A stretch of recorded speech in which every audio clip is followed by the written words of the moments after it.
Now, good morning, ladies. This is for Rose Ware and Terry Canfield, and I just want to introduce you now to Bryan Seely, who's basically handling the whole social media bar reputation management. And perhaps you'd like to explain to the ladies what that involves, please. And we're looking at the homepage, and I'm just going to click on this review our site link, which can be seen on the homepage of Hollywood Hills Homes. Okay, Bryan, take it away. A variety of different services as far as local media integration. Yeah. The first thing you notice is, I guess, the Web 2.0 feel of everything. How everything is pretty seamless. All the buttons and everything are integrated with all the pictures and the addresses. This isn't something you see with many websites. But then you have a social media bar. And when we click on that little man on the right-hand side and learn more, that actually takes us to the Hollywood Hills Homes the Hollywood Hills Homes Google Places page, which I know you recently updated yesterday.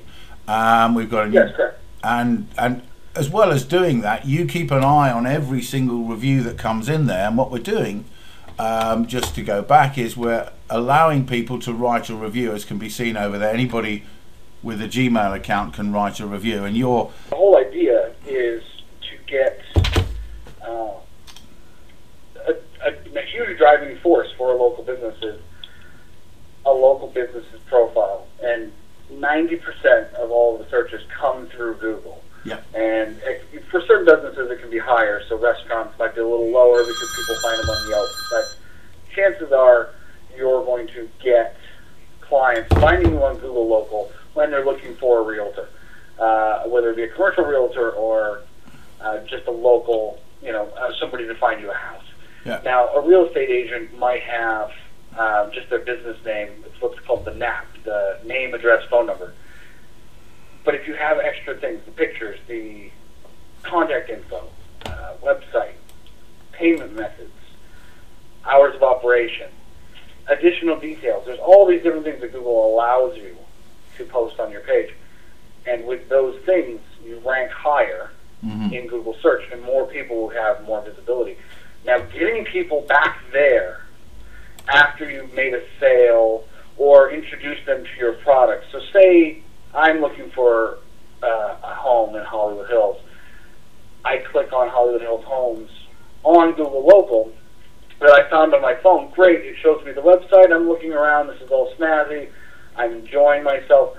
I'm never really going to get back to that Google Place page to write a review, which is a very key thing in this business. So allowing the media bar to have a pop-up to allow you to input a review at a convenient time. It's like if you have an iPhone or an iPad and you download an app, it will ask you about 5 minutes or 10 minutes into each program, hey, would you review this if you like this? Yeah.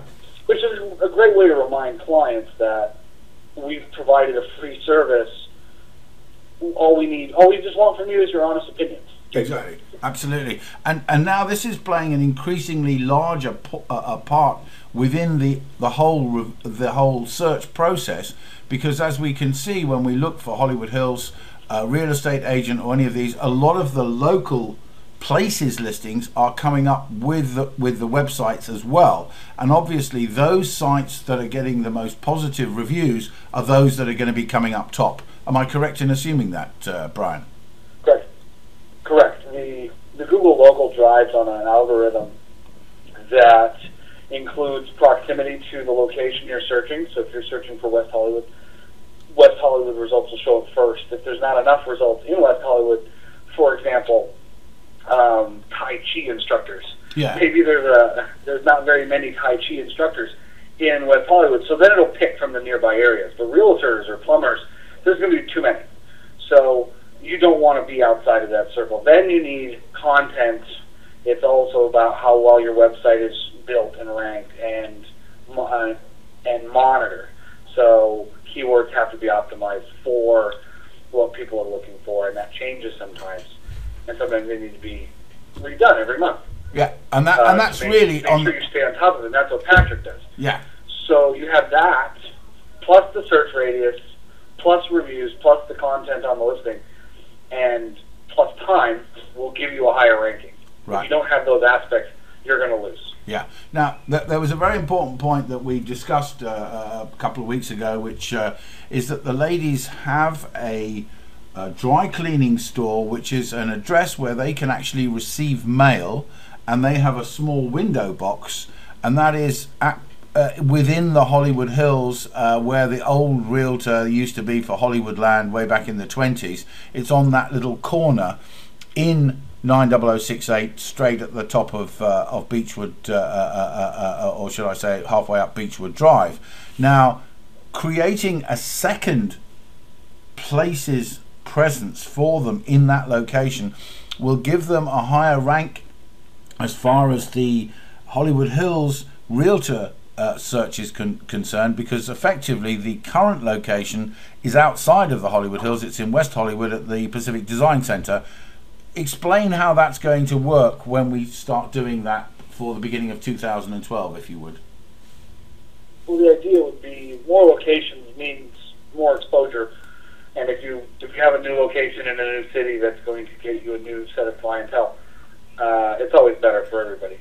Right. Well, that's the point. So therefore, it would behove the ladies to establish that presence within that dry cleaning store up on the top of Beechwood Drive, because then there'll be two sets of reviews going in there, and it would look like a branch office of the main of the main business. Would that be right?